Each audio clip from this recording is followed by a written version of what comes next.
अस्सलामुअलैकुम, वेलकम है आप सभी का इस नई वीडियो में। इस वीडियो में हम बात करेंगे बी फार्मा के रिलेटेड, जिसकी एडमिशन प्रोसेस JKBOP के थ्रू होने वाली है। यानी कि एडमिशन जो है वो चल रहे हैं, आपके 25 तारीख उसकी लास्ट डेट है। तो इस वीडियो की डिमांड काफ़ी सारे स्टूडेंट्स कर रहे थे। पिछले वीडियोज़ में मैंने बोला था मैं ये वीडियो लेकर आ जाऊँगा। इसमें हम डिस्कस करेंगे बी फार्मा क्या होता है, इसमें आपने क्या क्या पढ़ना होता है, किसके रिलेटेड बी फार्मा होता है, कौन कौन से सब्जेक्ट्स आपने कौन से सेमेस्टर में पढ़ना है, और जो आपकी प्रैक्टिकल्स होते हैं वो किस तरह से होते हैं, यानी कि क्लिनिकल जो ड्यूटी होती है वो किस तरह से होती है। उसके बाद जो है जब आपका कोर्स कंप्लीट हो जाएगा उसके बाद आप क्या कर सकते हैं। कोर्स कंप्लीट होने के बाद आपको लाइसेंस लेने के लिए कौन सा एग्ज़ाम देना पड़ेगा, देन उसके बाद आप जो है अपना मेडिकल शॉप वगैरह खोल सकते हैं। सारी इन डिटेल्ड इन्फॉर्मेशन आपको इस वीडियो में देखने को मिलेगी। वीडियो बिल्कुल भी स्किप मत कर लेना, चैनल को सब्सक्राइब कर दीजिए, टेलीग्राम में हमारे साथ जुड़े रहिए, लिंक उसकी डिस्क्रिप्शन में है। तो चलिए वीडियो को स्टार्ट कर लेते हैं। फर्स्ट ऑफ ऑल हम देख लेते हैं कि बी फार्मा जो है ये होता क्या है। देखिए, B pharma means bachelor of pharmacy, graduation level की ये डिग्री आती है। जब आप बी फार्मा करोगे तो आप ग्रेजुएट माने जाओगे। प्रोफेशनल डिग्री है, 4 साल की ये होती है। मैं खुद भी बी फार्मा स्टूडेंट हूँ, तभी इस वीडियो की डिमांड थी। स्टूडेंट्स को पता है कि बी फार्मा कर रहा है, तो बहुत सारे स्टूडेंट्स बोल रहे थे आप अपना एक्सपीरियंस हमारे साथ शेयर कीजिए और इसके बारे में प्रॉपर इन्फॉर्मेशन हमें दे दीजिए। तो 4 साल का बी फार्मा प्रोफेशनल कोर्स है, और ये जो है ये 4 साल जो है ये 8 सेमेस्टर्स में डिवाइड होते हैं। हर साल आपको 2 सेमेस्टर देने होते हैं। हर सेमेस्टर 6 महीने का होता है, कोई 4-5 महीने का होता है, फिर उसके बाद एग्जाम होता है। यानी कि हर साल आपको 2 सेमेस्टर देने होते हैं। तो 8 सेमेस्टर डिवाइड होते हैं और जो 4 ईयर्स का। ठीक, जो बी फार्मा होता है ये रिलेटेड होता है ड्रग्स के, कि आपकी दवाइयाँ जो है वो किस तरह से बनती है। ड्रग्स में जो आपका क्रूड ड्रग्स वगैरह, जो रॉ मटेरियल आपको लगने वाला है, क्रूड ड्रग्स वगैरह जो हमारे प्लांट्स में प्रेजेंट होते हैं, ऐसे केमिकल्स जो ड्रग्स जिनको हम ड्रग्स में कन्वर्ट कर सकते हैं, या जो ड्रग्स के जो ड्रग्स का काम हमारी बॉडी में कर सकते हैं, दवाइयों का काम हमारे बॉडी में कर सकते हैं, तो उनको कैसे हम उन प्लांट से निकालना है। ऐसे तो आप नहीं निकाल सकते, वहाँ पे लीफ में होते हैं प्रेजेंट, रूट्स में प्रेजेंट होते हैं, उनको तो आप डायरेक्टली निकाल नहीं सकते। तो आपको उसके लिए अलग ही मेथड्स होते हैं, वो आपको सिखाए जाते हैं किस तरह से निकालने हैं आपको। उसके बाद केमिकल्स कौन कौन से आपके लगने वाले हैं, दवाइयाँ किस तरह से बनती हैं, किस तरह से डिस्ट्रीब्यूट होती हैं, कौन से बीमारी के लिए कौन सी दवाई लगती है, उसका साइड इफेक्ट क्या है, कम डोजिंग से क्या इंपैक्ट पड़ेगा, ज़्यादा डोजिंग अगर ओवर डोजिंग होगी तो उससे क्या इंपैक्ट पड़ेगा। ओवरऑल जो फार्मेसी होती है ये ड्रग्स यानी कि दवाइयों के रिलेटेड होती है। एक बी फार्मा के स्टूडेंट को मोर देन एक MBBS डॉक्टर से भी ज़्यादा इंफॉर्मेशन होती है ड्रग्स की, क्योंकि जो बी फार्मा होता है सिर्फ और सिर्फ ड्रग्स के लिए होता है। जितनी भी ड्रग्स मार्केट में अवेलेबल होती हैं उन सारी की सारे के सारे ड्रग्स जो होते हैं उनको बनाना, उनको जो है पैकिंग वगैरह, लेवलिंग वगैरह जितनी कुछ भी होती है, देन उसके बाद डिस्ट्रीब्यूशन होता है, वो सारे और सारी फार्मेसी में ही होती है। जितने फार्मास्यूटिकल इंडस्ट्रीज़ हैं वो सारी फार्मेसी में ही होती हैं। देन उसके बाद इन ड्रग्स की प्रॉपर नॉलेज डॉक्टर्स को देना, जो नई दवाइयाँ बनती हैं उनकी नॉलेज डॉक्टर को देना, ये भी एक फार्मासिस्ट का ही काम होता है। जो बी फार्मा एम फार्मा जो भी होगा वो कर लेगा, यूजुअली तो बी फार्मा से होता है। तो बी फार्मा करके जब आप कोई दवाई वगैरह बनाओगे देन उसको आपने फिर जो MBBS डॉक्टर्स हमारे होते हैं उनको भी उसके बारे में इंफॉर्मेशन देनी है कि ये दवाई है, इसका ये यूज़ है, ये इसमें इंग्रेडिएंट्स हुए हैं। ओवरऑल सारी इंफॉर्मेशन आपको ड्रग्स के बारे में आपने देनी होती है। तो बात कर लेंगे हम जब आप अपना कोर्स कंप्लीट करोगे। अब मैक्सिमम स्टूडेंट्स का क्या होता है कि कोर्स कंप्लीट हो जाएगा, उसके बाद हम अपना मेडिकल स्टोर खोल लेंगे, अपनी फार्मेसी खोल लेंगे। तो देखिए उसके लिए जो है लास्ट ईयर से PCI ने एक नोट्स निकाला है। उससे पहले क्या होता है 2022 या 2021 से पहले जितने भी एडमिशन्स हुए थे उनमें क्या होता है, जब आपकी बी फार्मा कंप्लीट हो जाती थी आपको लाइसेंस मिलता था PCI, pharmacy council of India से।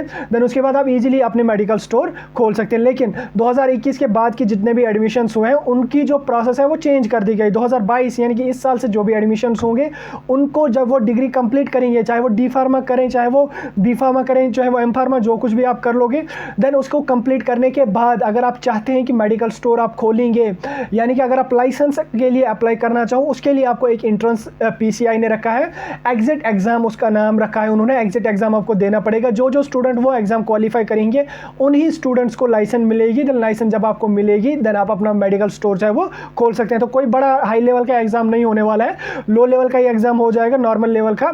तो ड्रग्स वगैरह के बारे में होगा, इसी साल से ये होने वाला है। पेपर वगैरह जब हो जाएगा तो उसके बारे में भी आपको प्रॉपर इंफॉर्मेशन दे दूंगा।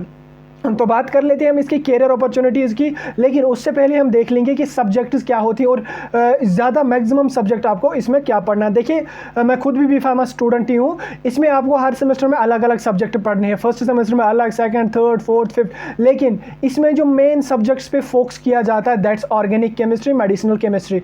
अगर आपकी ऑर्गेनिक केमिस्ट्री 11th-12th में थोड़ी सी स्ट्रॉन्ग है, थोड़ी सी आपको बेसिक ऑर्गेनिक केमिस्ट्री पता है, तो आपको इसमें बिल्कुल भी कोई दिक्कत आने वाली नहीं है। अगर ना भी है तो भी कोई टेंशन लेनी नहीं है। आपको सेकंड सेमेस्टर में जब आपको ऑर्गेनिक केमिस्ट्री स्टार्ट हो जाएगी, वो थोड़ी लो लेवल की होगी, देन उसके बाद थर्ड सेमेस्टर में थोड़ा उससे ऊपर, देन फोर्थ, फिफ्थ, सिक्स्थ तक, बस सिक्स्थ तक ही आपको ऑर्गेनिक, मेडिसिनल केमिस्ट्री वगैरह ये वहाँ पे रहने वाली है। देन उसके बाद प्रैक्टिकल होता है फाइनल ईयर में, वो आपको पता ही होगा। तो ओवरऑल अगर आपके पास जो ऑर्गेनिक केमिस्ट्री इसकी बेसिक नॉलेज भी नहीं है तो भी आप टेंशन मत लो, आपको सिखाया जाएगा। कोई ज़्यादा हाई लेवल की ऑर्गेनिक केमिस्ट्री इसमें नहीं है, लेकिन हाँ मैक्सिमम पोर्शन जो है वो ऑर्गेनिक केमिस्ट्री का ही है इसमें, क्योंकि जितने भी ड्रग्स की रिएक्शंस वगैरह करवानी है आपने, वो सारी और सारी ऑर्गेनिक केमिस्ट्री से ही आती हैं, ऑर्गेनिक केमिस्ट्री से ही आपने उनको करना है। उसके बाद हम देख लेते हैं हम यहाँ पे कि बुक्स आपको कौन कौन सी रहने वाली है कौन सी सेमेस्टर में। तो देखिए हर सेमेस्टर में मैंने बोला आपको अलग अलग बुक रहने वाली है, ऐसा नहीं है कि एक ही बुक रहने वाली है। तो हर बुक जो है उसमें 5 यूनिट्स होते हैं, बिल्कुल ईजी यूनिट्स होते हैं, कोई लंबा चौड़ा सिलेबस नहीं होता है। जब से सेमेस्टर्स में डिवाइड हुई है फार्मेसी तो बिल्कुल ईजी हो गया है। हर सेमेस्टर की जो है किसी सेमेस्टर में 4 सब्जेक्ट्स हैं, किसी सेमेस्टर में 5 सब्जेक्ट हैं, हर सब्जेक्ट वो जो है उसमें 5-5 यूनिट्स हैं। और अगर आप अच्छी तरह से पढ़ लोगे तो मैं अपने एक्सपीरियंस के हिसाब से कह रहा हूँ आपको, आप एक दिन में 2 यूनिट्स ईजिली कवर कर लोगे। जिससे जैसा मैं करता हूँ, मैं हैंड रिटन अपने नोट्स वगैरह बनाता हूँ। जब आपकी सिलेक्शन हो जाएगी तो मैं अपने सारे जो हैंड रिटन नोट्स हैं वो आपको प्रोवाइड कर लूँगा फ्री ऑफ कास्ट। जो भी स्टडी मटेरियल वगैरह आपको लगेगा, जो भी बुक्स वगैरह आपको लगेंगी, वो सारी की सारी मैं आपको फ्री ऑफ कॉस्ट प्रोवाइड कर लूँगा in the form of PDF।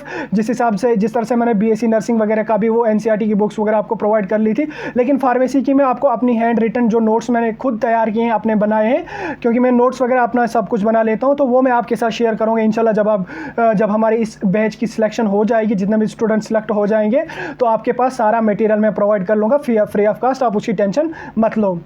तो बुक्स का यहाँ पे हम देख लेते हैं फर्स्ट सेमेस्टर में कौन कौन सी बुक यहाँ पे रहने वाली है। देखिए human anatomy and physiology, pharmaceutical analysis, then उसके बाद pharmaceutical inorganic chemistry, communication skill. उसके बाद यहाँ पे जो फिजिक्स, केमिस्ट्री, मैथमेटिक्स वाले स्टूडेंट हैं उनको फर्स्ट सेमेस्टर में रेमेडियल बायोलॉजी यानी कि बायोलॉजी रहने वाली है सिर्फ और सिर्फ फर्स्ट सेमेस्टर में।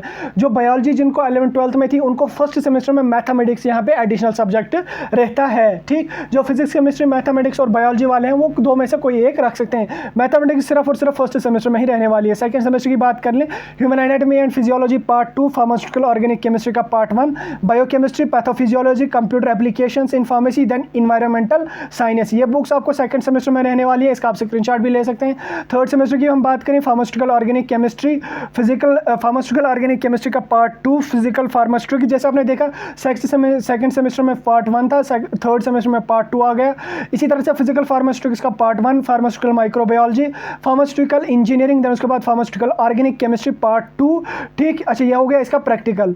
तो देन उसके बाद यहाँ पे फार्मास्यूटिकल ऑर्गेनिक केमिस्ट्री का पार्ट 3, फोर्थ सेमेस्टर में मेडिसिनल केमिस्ट्री का पार्ट 1, फिजिकल फार्मास्यूटिक्स का पार्ट 2, फार्माकोलॉजी का 1, फार्माकोग्नोसी एंड फाइटोकेमिस्ट्री का पार्ट 1।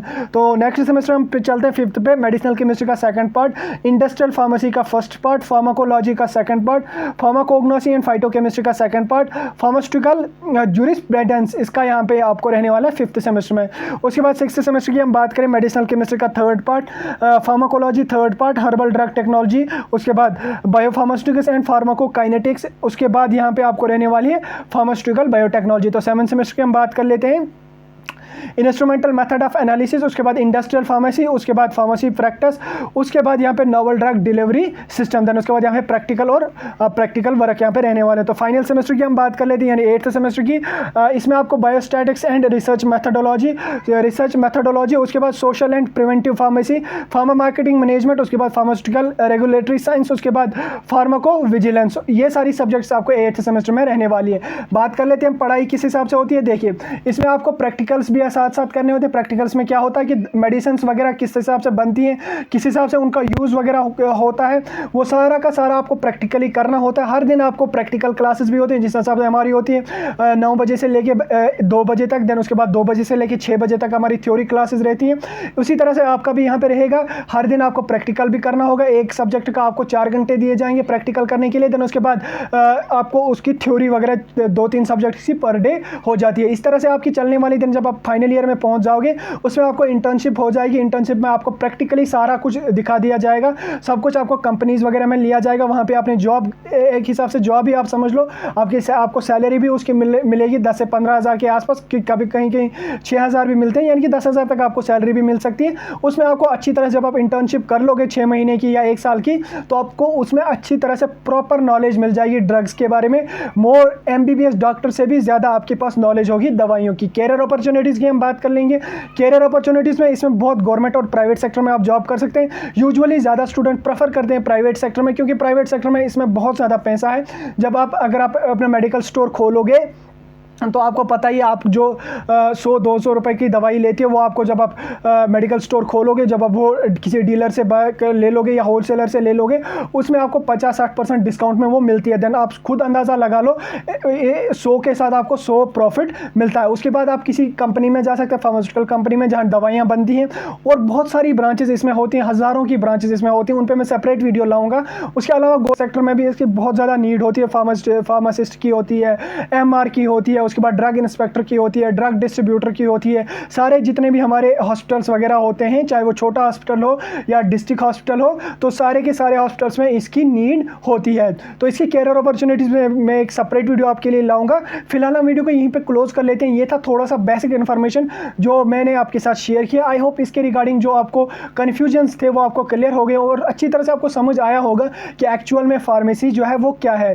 तो आज के दौर में मेरे ख्याल से फार्मेसी ही एक ऐसी ब्रांच है जिसमें आपको बहुत सारा, आपका जो है इसमें बहुत ज़्यादा स्कोप आने वाले फ्यूचर में भी रहने वाला है और करंटली भी रहने वाला है। तो जितने भी स्टूडेंट 12th पास आउट हैं, चाहे वो मेडिकल से हैं, नॉन मेडिकल से हैं, वो इसका फॉर्म फिलअप कर लो। ऑफलाइन फॉर्म रहने वाले, उसका प्रोसीजर मैंने सब कुछ ऑलरेडी बता दिया है आपको। उसको वीडियोज़ वगैरह देख लो और फॉर्म सबमिट कर लो। तो वीडियो को हम यहीं पर ख़त्म कर लेते हैं। इसके रिगार्डिंग कोई कन्फ्यूजन डाउट है तो कमेंट सेक्शन में